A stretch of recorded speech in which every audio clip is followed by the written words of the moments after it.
Hola, buenas tardes. Hoy voy a presentar junto con mi grupo acerca del hongo Pseudosporium spermum. Mi grupo está conformado por Manuela Roncancio, Santiago Hidalgo, María José Santana y quien les habla, Sarita Luque Santana.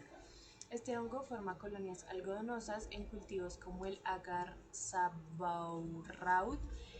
Al principio son blancas y con el tiempo se vuelven grisáceas o como un color marrón oscuro.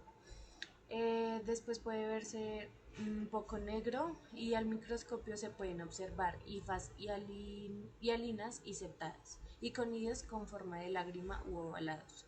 Este hongo tiene un crecimiento rápido y en 5 a 7 días ya forma colonias visibles. Puede crecer a temperatura ambiente o 37 grados centígrados, lo cual indica una capacidad para desarrollarse fácilmente en el cuerpo humano. Y esto lo hace clave para poder identificarlo en laboratorio en casos de infecciones hospitalarias. En cuanto a las características fisiológicas, es un hongo que es resistente y como lo había dicho antes, es un hongo que sobrevive a ambientes húmedos, que esté en contacto con materia orgánica y tejidos humanos. Se pueden usar varios nutrientes del cuerpo y formar biofilms en dispositivos médicos como catéteres, prótesis, lo que complica su eliminación y facilita mucho su propagación. La forma infecciosa más común son los conidios, que se transmiten por el aire o por contacto en superficies contaminadas y pueden ingresar al cuerpo humano a través de heridas quirúrgicas, traumatismos y causar infecciones graves, como las misetomas, neumonías o infecciones cerebrales. Esto es mucho más fácil en pacientes que están inmunocomprometidos. Ahora les vamos a hablar sobre las enfermedades más relevantes que produce el hongo Pseudosporium agiospermum y su patogenia. El comportamiento de este hongo es de un patógeno oportunista y aunque puede producir infecciones en individuos sanos, su papel clínico es especialmente grave en el contexto de procedimientos quirúrgicos o en pacientes inmunocomprometidos. Entre las principales enfermedades asociadas encontramos la osteomielitis, que es frecuentemente vinculada a cirugías de ortopedia, especialmente cuando hay fracturas expuestas o hay la colocación de material de osteosíntesis. Ahora tenemos la meningitis y abscesos cerebrales posteriores a neurocirugías como derivaciones ventriculoperitoneales o craniotomías. También conocemos la endoftalmitis tras procedimientos oftalmológicos invasivos, la endocarditis fúngica en pacientes con válvulas protésicas o dispositivos intracardíacos, y las más frecuentes son infecciones persistentes de heridas quirúrgicas o de los sitios de inserción de dispositivos médico-quirúrgicos como catéteres venosos centrales. Estos cuadros clínicos suelen ser severos debido a la alta resistencia del hongo a múltiples tratamientos antifúngicos y a su capacidad de adaptarse a ambientes artificiales y tejidos humanos. Ahora vamos a hablar sobre la patogenia y los factores de virulencia y el mecanismo de daño hacia el hospedador por parte de este hongo. La patogenia del Pseudosporium apiospermum se basa en una combinación de mecanismos de adhesión, invasión tisular, resistencia al ambiente intracorporal y alteración de la respuesta inflamatoria local. Entre sus principales factores de virulencia podemos encontrar la adhesión de superficies biológicas y artificiales. El hongo expresa adhesinas específicas como glicoproteínas de superficie que le permiten unirse a la matriz extracelular del hospedador como fibronectina o laminina, y también a materiales artificiales como catéteres, válvulas, prótesis articulares o neuroquirúrgicas. Esta capacidad es crítica para su establecimiento en contexto. Segundo, la formación de películas o biofilms. Una vez adherido, el hongo puede generar una biopelícula extracelular, una matriz polimérica compuesta por polisacáridos, proteínas y ADN extracelular que protege a las cifas. Esta biopelícula reduce la penetración de antifúngicos, impide la acción de neutrófilos y macrófagos y permite la persistencia crónica de la infección, especialmente sobre dispositivos implantados. Tercero, producción de enzimas hidrolíticas. El hongo secreta proteasas, fosfolipasas y lipasas que degradan componentes celulares de la matriz extracelular. Estas enzimas permiten la diseminación local del hongo a través de tejidos como músculo, hueso o encéfalo, contribuyendo a la formación de necrosis, fístulas y abscesos, muy característicos en infecciones postquirúrgicas profundas. Cuarto, el síntesis de melanina. La melanina presente en la pared celular del hongo actúa como una barrera física que protege contra el estrés oxidativo, temperaturas elevadas y la acción del sistema inmune.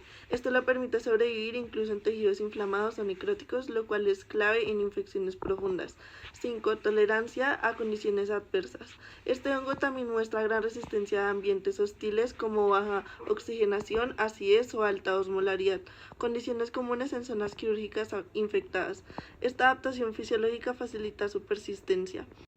Por último, tenemos el mecanismo de daño al hospedador. El proceso patogénico inicia con la adhesión del hongo a tejidos o dispositivos médicos, seguida de la formación de una biopelícula protectora. A partir de ahí, secreta enzimas destructivas que dañan los tejidos locales y permiten su invasión profunda. Además, al evadir la respuesta inmune, el hongo puede mantenerse activo durante semanas o meses, causando necrosis, inflamación persistente y, en casos avanzados, diseminación hematógena. Bueno, yo les voy a hablar sobre el diagnóstico de este hongo. Se puede realizar por diferentes métodos. En este caso les voy a hablar primero del clínico, en el cual los síntomas van a depender del tipo de infección, ya que puede ser cutánea, pulmonar o sistémica. Los pacientes con sistemas inmunológicos comprometidos o que reciben trasplantes o tratamientos quimioterapéuticos tienen más riesgo de contraer este hongo. En cuanto a la clasificación, podemos decir que la infección pulmonar tiene como síntomas principales la tos persistente, la dificultad respiratoria y, en casos muy graves, hemoptisis. Y en cuanto a la infección cutánea, podemos decir que pues, son lesiones similares a los abscesos. También están las úlceras o las infecciones en heridas quirúrgicas. En cuanto a la infección cerebral, tenemos meningoencefalitis, que pues, son síntomas neurológicos como fiebre, dolor de cabeza, alteraciones mentales y náuseas. Luego tenemos otro método que es el microscópico, en el cual pues, se realiza una biopsia, una toma de muestras directa, que también puede ser por esputo o fluidos corporales. Aquí se observan pues, las características principales del hongo, las cuales son que tiene aspecto filamentoso, con hifas septadas y conservadas, y que se pueden, esto se puede visualizar mediante tensiones especiales como la de Gram o la de calcofluor. También tenemos los cultivos, los cuales pues se pueden hacer por medio de agar maltosa o sabourado, los cuales muestran la presencia del hongo en un plazo de 3 a 7 días bajo condiciones de humedad y temperatura moderada. Las colonias inicialmente se ven blancas y se van tornando grisáceas o cafés con el tiempo, lo que muestra pues el crecimiento del hongo. Tenemos también las pruebas moleculares, la cual es la primera PCR, la cual es la reacción en cadena de la polimerasa, y aquí se pueden ver características muy específicas de la cadena de ADN de este hongo. Tenemos la de secuencia genética, que pues ya termina de confirmar el diagnóstico del hongo, pues, y también clasifica el hongo en qué cepa se encuentra. Tenemos como último las pruebas serológicas, que estas no son tan utilizadas porque no suelen ser muy efectivas. Y ya, en cuanto al tratamiento, pues se utilizan antifúngicos convencionales que se consiguen, los cuales pues ya va a depender de la cepa en la que se encuentre. Por ejemplo, tenemos el voriconazol, el cual pues trata este tipo de infecciones graves y es eficaz contra muchos más hongos. También tenemos itraconazol, que pues es para infecciones menos severas o como un tratamiento preventivo. Tenemos anfotericina B, que es utilizada en infecciones diseminadas graves y su limitación de uso es bastante seria porque es muy tóxico. También tenemos el posaconazol, el cual en algunos casos es efectivo contra este tipo de hongo. En cuanto a qué resistencias presentan los hongos contra este medicamento, se puede decir que este es muy conocido por generar resistencia ante el anfotericina B y algunos azoles, ya que pues, puede ser tanto por la inmunidad innata como la adquirida durante el tratamiento y pues más especialmente cuando hablamos de infecciones crónicas o recurrentes. Pues acá lo que sucede es que la mutación en las enzimas que metabolizan los fármacos pues crean esta resistencia. Otras alternativas terapéuticas que existen para poder combatir este hongo son terbinafina, que pues es para infecciones superficiales o cutáneas, caspofungina, que es en infecciones sistémicas, pero es eficaz contra el hongo del que estamos tratando. También está la cirugía, que en casos extremos se puede llegar a realizar cuando hablamos de abscesos o lesiones locales. Y en cuanto a la duración del tratamiento, este ya va a depender pues, de la cepa en la que se encuentre el hongo y puede durar de 6 semanas a varios meses. También pues depende si la infección es invasiva o sistémica y va a depender también si se hace correctamente el tratamiento con el antifúngico. Respuesta inmune ante el hongo S. apiospermum. La respuesta innata está por los macrófagos y las células dendríticas. Estas están encargadas del reconocimiento de los componentes de la pared celular del hongo, como los glucanos y los mananos. Estas, mediante la TLR2 y la TL4, que son receptores membranales, pueden reconocer pues, los componentes de la pared del hongo. Los macrófagos alveolares pueden fagocitar a las cándidas, que pues son las formas asexuales del hongo, pero también pueden sobrevivir dentro del fagolisosoma de estos macrófagos,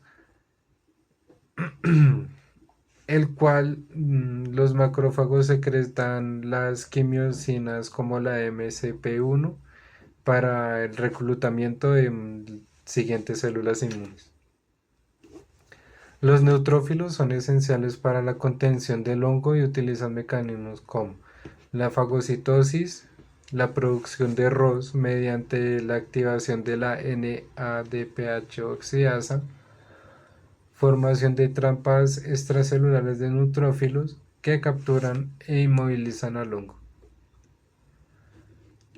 Las células inmunitarias liberan mediadores como el factor necrosante tumoral alfa, la interleucina 1 beta y la interleucina 6, que promueven la inflamación. Y pues la respuesta a la fiebre. La interleucina 8, que recluta los neutrófilos al sitio de la infección, y la GM-CSF, que estimula la producción y activación de la fagocitosis.